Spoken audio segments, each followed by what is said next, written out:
Hi guys and welcome to a new video. I'm sorry I didn't upload for some days, but I'm back. If you want, please follow me on Roblox. And thank you so much. In this video, I'm going to show you how to create one of the systems that I showcased in the devlog. If you didn't watch, make sure you watch it. Join our Discord server for the model and enjoy.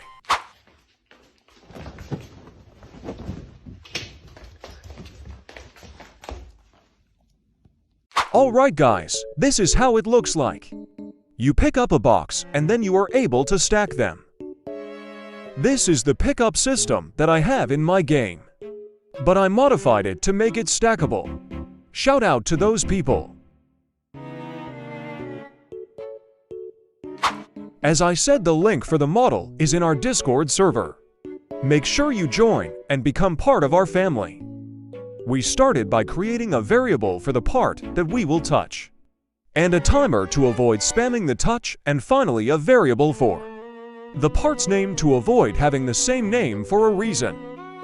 Then we check if the part is touched, and the object that touched it is a player, and he hasn't touched it before we know that by the timer. If that's true, then we check if the player has the box tool.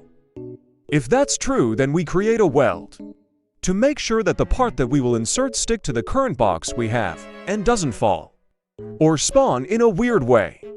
Then after the weld, we create the part and give it a special name. That's why we use the variable partNum.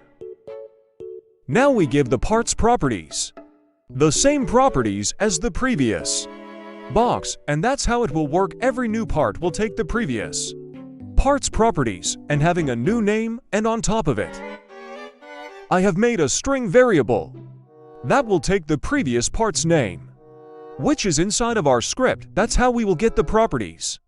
And we know which part is the previous one. And finally, the else statement, which is if the player doesn't have any boxes, so we give him a new box. Make sure you read the README script that will show you the steps, and thanks.